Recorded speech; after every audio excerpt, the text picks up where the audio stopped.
Kami urusan Israel-Palestina ini, kita perlu tahu sejarahnya dulu. Kekeliruan orang pada umumnya adalah mengira bangsa asli Palestina itu adalah Arab Muslim, padahal faktanya bukan. Palestina berasal dari kata Filistin, dan berdasarkan keterangan yang saya dapat di Museum Filistin di sini, bangsa Palestina berasal dari Pulau Kreta di Kepulauan Yunani.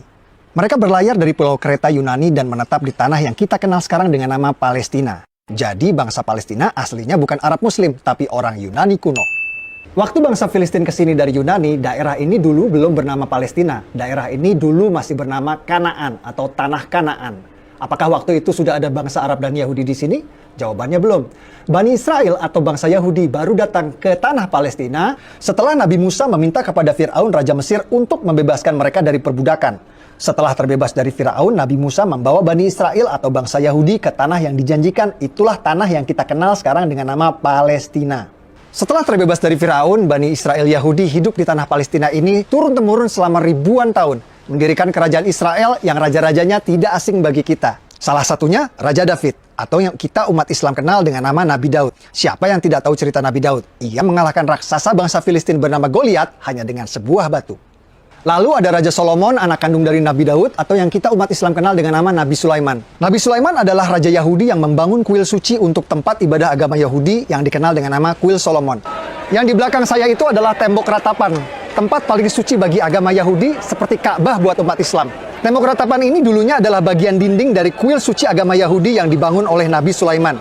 Kuil bertahan 600 tahun sampai ia dihancurkan oleh bangsa Romawi pada tahun 70 Masehi. Lalu karena benci pada bangsa Yahudi, Kaisar Romawi Hadrian merubah nama Israel menjadi Palestina. Nama yang bertahan sampai hari ini.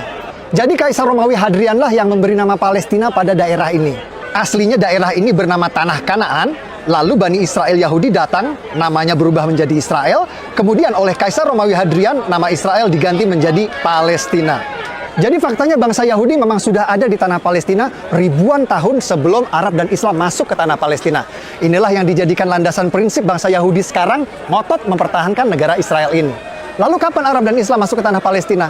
Arab dan Islam masuk ke Palestina saat Khalifah Umar menaklukkan Yerusalem Al-Quds pada tahun 638 Masehi. Tempat ini bernama Umar bin Khattab Square atau alun-alun Umar bin Khattab. Dinamakan untuk mengenang sang Khalifah Umar yang menaklukkan Yerusalem Al-Quds pada tahun 638 Masehi. Guys, hari ini kita bersama Dr. John Seligman, sejarawan, arkeolog, ahli situs-situs purbakala bergelar Dr. S3. The temple place of the temple that is built by Solomon in the central part of what is today known as the Temple Mount. The area which today used for prayer is the Western Wall, which is in fact actually an external wall of the Temple Mount itself. Right up until the time of the entry of Islam into the city of Jerusalem, when Umar enters Jerusalem, he would have mostly found an empty space. And for that reason, he builds a small mosque. We know quite clearly the development of the two major structures on the Temple Mount, one being the Dome of the Rock, and the other one being the Al-Aqsa Mosque.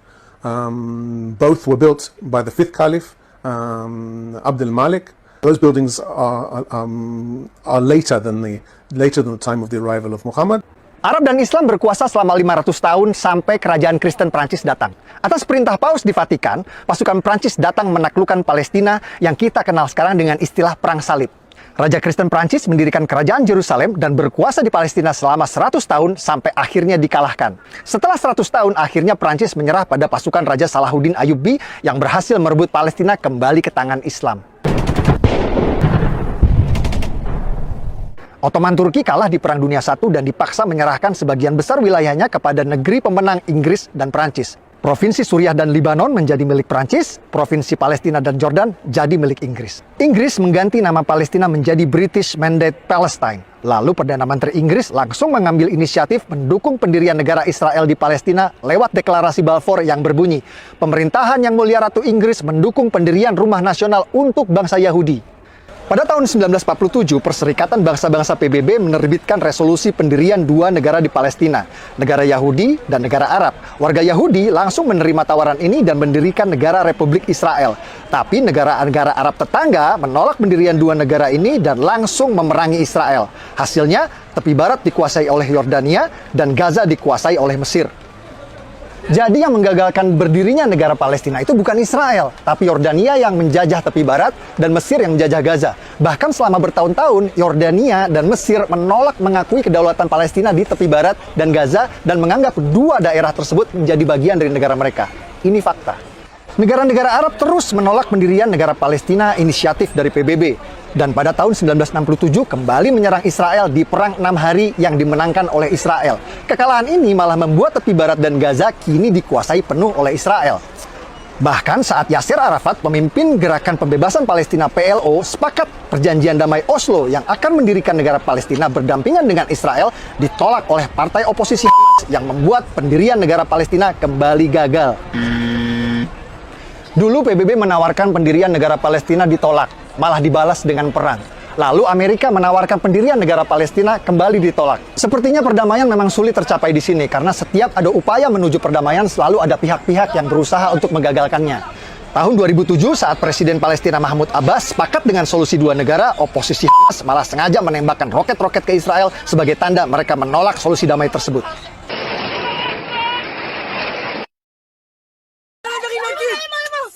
Fakta-fakta yang saya sajikan di video ini adalah hasil investigasi langsung di TKP. Banyak narasumber yang tidak mau tampil dalam video karena alasan keamanan. Saya berharap video ini bisa memberikan penjelasan, membantu menjelaskan bahwa apa yang terjadi di sini bukan seperti yang kita dengar selama ini. Peduli Palestina adalah masalah kemanusiaan. Betul, saya setuju. Tapi jika Anda peduli tanpa tahu fakta, hanya akan membuat Anda mudah dibodohi oleh penipu maling donasi seperti ACT yang sering memutarbalikkan fakta agar uang keluar dari dompet Anda. Kalau menurut Anda video ini bermanfaat, share link video ini di grup WhatsApp Anda. Dengan saya Permadi, dari kota Purbakala, Yerusalem, Al-Quds. Assalamualaikum warahmatullahi wabarakatuh.